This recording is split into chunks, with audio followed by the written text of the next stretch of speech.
بسم اللہ الرحمن الرحیم۔ السلام علیکم ڈیئر اسٹوڈنٹس، آج ہم نے 9th کلاس موضوعاتی مطالعہ کا جو سیکنڈ ٹاپک لیسن ہے اس کو پڑھنا ہے، اللہ تعالیٰ اور رسول اللہ صلی اللہ علیہ وآلہ وسلم کی محبت اور اطاعت۔ یعنی آج جو ہم نے پڑھنا ہے وہ دو چیزیں پڑھنی ہیں، ایک اللہ تعالیٰ اور اس کے رسول صلی اللہ علیہ وآلہ وسلم سے جو محبت ہے وہ کیا ہے اور اس کے تقاضے کیا ہیں، اور جو دوسری چیز ہے وہ ہے اللہ اور اس کے رسول صلی اللہ علیہ وآلہ وسلم کے جو احکامات ہیں ان کی جو اطاعت ہے وہ ہم نے کس طرح سے جو ہے وہ بجا لانی ہے، کون سے احکامات ہیں، کس طرح سے ان کی جو ہم نے اطاعت کرنی ہے۔ تو یہاں پر جو ہے ہمارا ٹاپک یہ کہتا ہے اللہ تعالیٰ انسان جب اپنے وجود کائنات اور ان گنت مظاہر پر غور کرتا ہے، اسے دریافت کرنے میں کوئی دقت نہیں ہوتی کہ کوئی قدرت رکھنے والا پرجوش کرنے اور حکمت و دانائی والی ذات موجود ہے جو تمام پر حکمران ہے اور انہیں قوت عطا کر رہی ہے اور بڑھنے کی صلاحیت دے رہی ہے، اور وہ یہ قدیر ہے، خالق ہے، رب ہے، حکیم بھی ہے، اور اس قدر وسیع کائنات کو حکمت سے چلا رہا ہے۔ یعنی انسان جب صبح اٹھتا ہے اور دیکھتا ہے کہ ایک وقت پر سورج نکل رہا ہے، ایک وقت پر غروب ہو رہا ہے،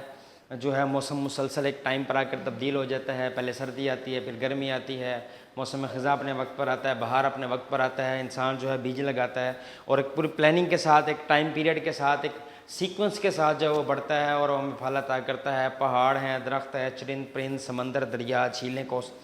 صحرا، کوثر، یہ اتنا بڑا نظام جو ہے وہ کوئی نہ کوئی ذات ہے جو چلا رہی ہے، اور یقیناً وہی جو ذات ہے وہی اصل میں قدیر ہے، وہی خالق ہے، وہی جو ہے حکیم بھی ہے، اور وہ اس اپنی حکمت کے ساتھ اس کائنات کو چلاتا ہے۔ انسان سوچتا ہے کہ جب ایک کرسی، ایک میز، ایک پیالہ بغیر کسی بنانے والے کے نہیں بنتا، یقیناً یہ زمین، یہ آسمان، یہ چاند، سورج، انسان، اس کے وجود میں بے شمار قوتیں بھی تو کسی نے خالق نے بنائی ہیں، خود بخود تو نہیں بنی، یقیناً وہ اس خالق کی قدرت، رحمت، حکمت سے پیدا ہوئی ہیں۔ یہ حکمت، یہ قدرت، یہ حکمت کے باوجود دلیل بھی ہے کہ اس کو تسلیم کرنے سے حیات انسانی اور وجود کائنات کا درست ادراک بھی حاصل ہوتا ہے۔ یعنی جب انسان ان تمام چیزوں کو دیکھتا ہے اور اللہ تعالیٰ کی جو ہے وہ بے شمار انگنت نعمتوں اور رحمتوں کو دیکھتا ہے، اور اس کی بنائی ہوئی کائنات کی جلوہ گری کو دیکھتا ہے، اور نظام کائنات کو دیکھتا ہے کہ بغیر کسی تغیر و تبدل کے ساتھ اور ایک سیکوینس کے ساتھ مسلسل جو ہے حکمت کے ساتھ چل رہا ہے، تو یقیناً جو ہے وہ اس کو درست ادراک ہوتا ہے کہ یقیناً کوئی نہ کوئی ذات ہے جو اس کائنات کو چلا رہی ہے، اور وہ ذات اللہ تعالیٰ کی ہے۔ یہ ذات اللہ کی ہی ذات ہے جس کی تخلیق کے جلوے ہر جگہ نمایاں ہے۔ انسان کی عظمت اسی میں ہے کہ وہ اپنے خالق کو تسلیم کرے، یعنی ان تمام چیزوں کو دیکھ کر، اس کائنات اور اس کے تمام مظاہر کو دیکھ کر، اس کے لیے انسان کے لیے ضروری ہے کہ وہ اللہ تعالیٰ کو تسلیم کرے کہ وہ اصل خالق ہے، اس کی محبت سے سرشار رہے اور اس کے احکامات پر عمل کرے۔ یعنی جب آپ اپنے خالق کو تسلیم کر لیں تو اس رب کا بندہ ہونے کا حق یہی ہے کہ اس کو رب تسلیم کرنے کے بعد اپنے آپ کو جو ہے وہ اس کی محبت میں ڈال لے اور اپنی زندگی کا شعار بنا لے کہ اس نے اپنے رب کی جو ہے وہ اطاعت کرنی ہے، اور اپنی زندگی کو اس رب کی محبت میں اور اس کے بتائے ہوئے احکامات کے مطابق کیا کرنا ہے، گزارنا ہے۔ اللہ فرماتا ہے یا ایھا الناس اعبدوا ربکم الذی خلقکم، اے لوگو عبادت کرو، یا ایھا الناس، اے انسانوں، اعبدوا عبادت کرو ربکم، تمہارے رب کی، الذی، وہی تو رب ہے، خلقکم، جس نے تمہیں تخلیق کیا۔ یعنی اللہ فرماتا ہے کہ انسانوں، اے لوگو، اس رب کی عبادت کرو، اس رب کی پرستش کرو، اس رب کی پوجا کرو، اس رب کی بندگی جو ہے وہ اپنے زندگی پر بجا لاؤ جس نے تم کو کیا کیا ہے، پیدا کیا ہے۔ یعنی عبادت، بندگی، اس کو کسی بھی نیم میں آپ لے آئیں، یہ سب فقط اللہ تعالیٰ کے لیے ہے، پرستش صرف اللہ تعالیٰ کے لیے، اس کے علاوہ کسی بھی غیر اللہ کی، اللہ کے سوا کسی بھی جو ہے وہ چیز کی عبادت، پرستش، پوجا مطلقاً جو ہے وہ حرام ہے، اور اللہ ہی کی عبادت جو ہے وہ برحق عبادت ہے۔ اب عبادت و بندگی کے تقاضا یہ ہے کہ پیدا اس نے کیا ہے تو حکم بھی اسی کا مانو، آنکھ اس نے دیا اس کی رضا کے مطابق دیکھو، کان اس نے عطا کیا اس کے فرمان کے مطابق سننے کی عادت ڈالو، سوچ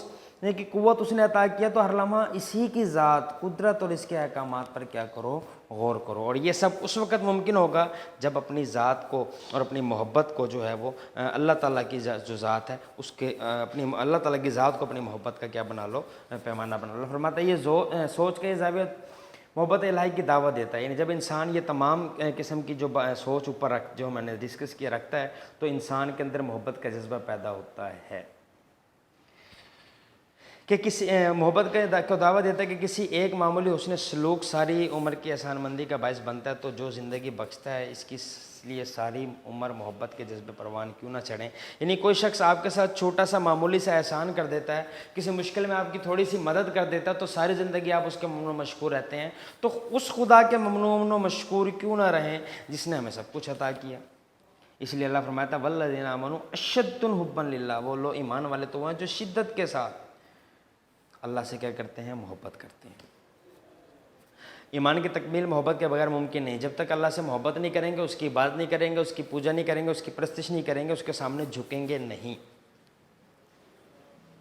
ایمان کی تکمیل محبت کے بغیر ممکن نہیں, کیونکہ جس عمل میں محبت کار فرما نہ ہو وہ کھوکھلا بے توفیق ہو جاتا ہے. کہا جاتا ہے کہ محبت کرنے والا جس سے محبت کرتا ہے اس کا فرما بردار ہوتا ہے. ہم دنیا میں کسی سے محبت کرتے تو ہماری یہ سوچ ہوتی ہے کہ اس کی جتنی بھی یعنی خواہشات اور ضروریات اس کا خیال رکھیں, اور اپنی زندگی کو جو ہے وہ صرف اس ہی کی خاطر جو ہے وقف کرنے کی کوشش کریں. تو جب تک آپ اللہ سے محبت نہیں کریں گے تو اپنی زندگی کو اس کے بغیر جو ہے وہ تابع نہیں کریں گے. تو اس لیے اللہ کی جو ہے وہ فرما برداری کے لیے ضروری ہے کہ اللہ سے محبت کیجیے. ایمان کا تقاضا ہے کہ اللہ سے محبت کی جائے. اللہ سے محبت کا تقاضا ہے کہ اس کے احکامات کو دل و جان سے تسلیم کیا جائے, پورے دل جمی سے ان پر عمل کیا جائے.